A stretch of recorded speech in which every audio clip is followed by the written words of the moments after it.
But when lockup visited I remember this, bro. We met Fleece Johnson, a longtime inmate who practices a very different kind of homosexuality. But we have sexual desires, right? So you got a bunch of men locked up in one place. A bunch of men. All of them get hard. All of them's horny. All of them got sexual desires. So what are they gonna do? You won't let them have a woman. They gonna have each of somebody's gonna have to give us some booty. And it's just that simple. Bruh, ain't no way, bro. Ain't no way, bro. Somebody had to give up some booty. But ain't no way. The most memorable story that Fleece told us was about the place and importance that booty has in a maximum security penitentiary. And he went on about it and on about it. In his prison, booty was more important than food. Booty, a man's butt. More important than food? It was more important. I'm serious. It was more booty, having some booty was more important than drinking water, man. Water? I like booty. Johnson went on to tell our crew how he used to satisfy his... Hold on. I like booty. Johnson... I like booty. Drinking water, man. I like booty. I like booty. Johnson man. went on to tell our crew Nah, how he man. used to Nah, satisfy man. his sexual desires, especially during the 1970s and 80s, when he was most active and prison security was more lax. When I see Hey. one, But nowadays, hey, if you really think about it though, like, I ain't with all that, but respecting them kind of people though. He was really ahead of his time with it though. Like back then it was like gay, like, but now it's like everybody's trying to normalize it. Like, nah, like, but it was ahead of his time for real. Like, when you think deep about it, not everybody's and supporting he it. looks good to me. When I go see him, I say, "You come here." I say, "I'm telling you what. I remember that. I like you, and I want you." And Why he we rubbing can his do it face the like easy that? way or the hard way. So the choice is yours, right? What's that, the easy way or the hard? What's that, nigga, bro? Like, bro, I'm saying, like, people would accept Fleece Johnson for who he is in today's society. But back then, niggas weren't going for that gay shit. But nowadays, bro, it's so many people like that on this planet, bro. Man. We can do it the easy way or the hard way. So the choice is yours, right? And it was always yes.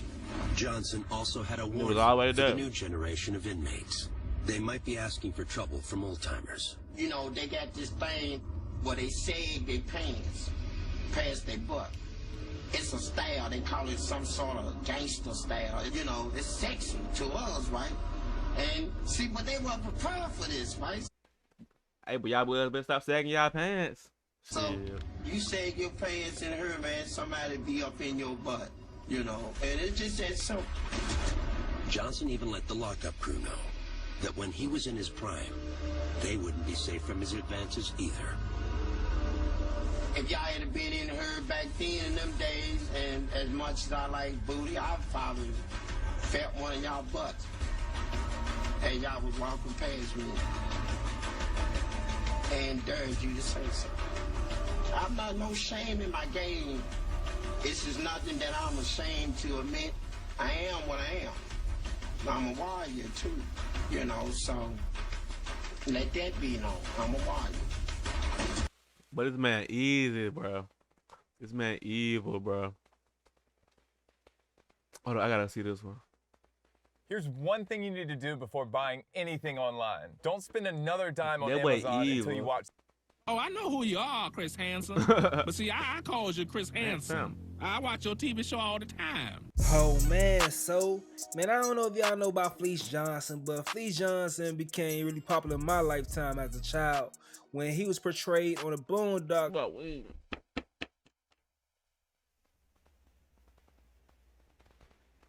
I ain't asked for all this fucking commentary, bruh. Fuck.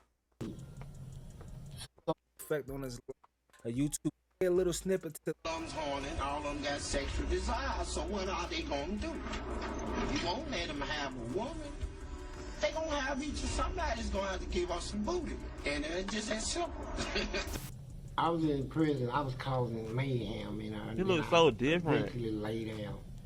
So they had a, what you call a skirt straight program. Bring juveniles in there. Scare them, tell them shit that'll deter them from getting in trouble, you know. You come to prison, you gonna be my boy, all that shit, right? Well, I was the one that can break them all down, make them cry and all this shit, right? So I forgot about all the damage I did in prison before I laid down. You know, the $200 million lawsuit that came against the state and all that stuff, they, you know, the hatred there, right, towards me. So MSNBC come in and the warden asked me to do a documentary for all the juveniles. I'm busting this nigga head, bro. America, worldwide.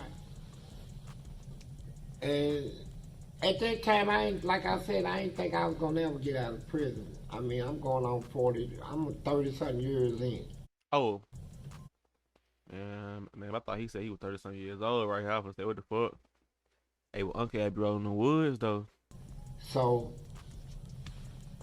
I said, fuck it. Maybe I could do a little good and help somebody, right?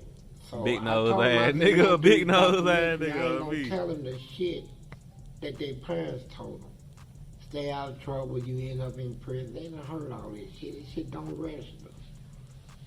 What I'm gonna tell them is gonna shock their conscience. It's gonna make them think twice before they do shit. It's gonna make them think twice before they take time for somebody else, you know. In this prison, booty. Booty was more important than food. Booty. A man's butt. Please talk about that. Please So talk about that's that why part. I did it. The documentary, I went on and did a documentary. I had no idea when I did this documentary that I would ever get out of prison,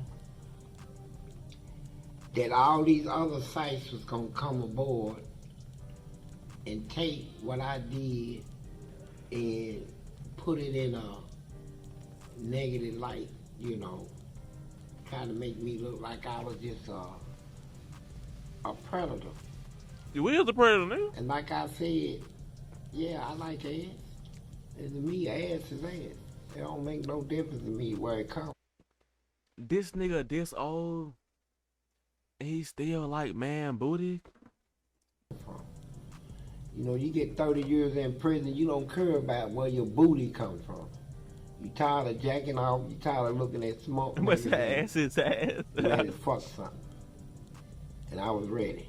All right, so that was Fleece talking out. The next thing is like, you know, homie, like, okay, that was one thing to do a documentary to make sure I save face and try to save other people booty, basically from ending up inside the situation right here. But in the meantime, and between right here, You ever watch your character on Boondocks? I very seldom watched that. I watched a little of it, but it aggravated me because it's not my character. This your character. Portraying me as somebody I'm not, right? You know, I don't have to run up on no motherfucker asking for no booty. It's a known fact where I was locked up, I got pussy while I was locked up. Cap. That'll be another story I'll tell you about. But right now, back to this. No. You never seen it. You never watched the episode. I was that fucker that put that shit out. I forgot his name.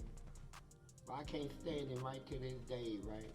That's why he don't like it. And he took me and put me in a negative light to try to generate a lot of money and talk.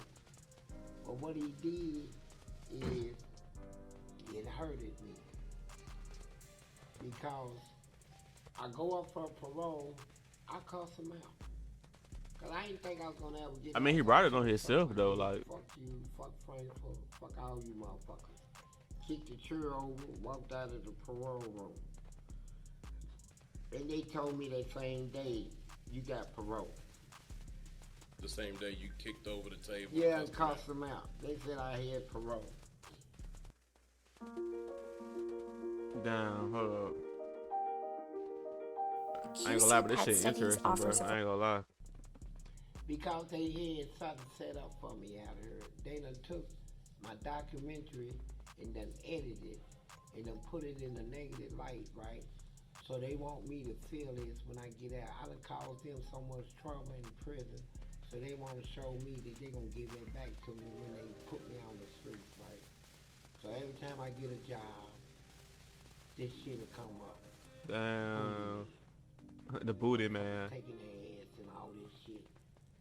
And motherfuckers would fire me right on the spot. When they do background checks, I'm at the door. I got over 30, 40 jobs done like that. But, you know, it didn't. You know, I'm the type of nigga I don't give up. And I mean, with the nigga, the documentary he did went viral already, so like niggas was already gonna know who he was, but like, you know, you put me to the test, I go out there and get my money, you know, any way I can, you know. And I was trying to demonstrate when I got out of prison that I turned over a new leaf, you know, done with all that crime shit, you know. But I go back into it. You can go back into what? Praying. If I had to, I'm not gonna sit out here and but really can't get a job for real. I got a wife now.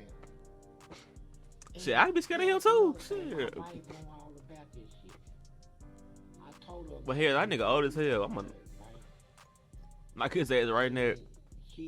Big ass platoon he got on his face. Wardens at the prison, they told big ass salami. All this shit is just hyped up shit coming from different sites, trying to make money, trying to make me look like something I'm not, you know. I fucked some ass in her. I ain't gonna lie about it. But I didn't take it. So yeah, man, as we all laughing and stuff, like Fleece character, that man right there say like, damn, it's not really doing that much well for him in this. Man, that nigga Fleece Johnson, man. That nigga Fleece Johnson. I want to watch some concerts.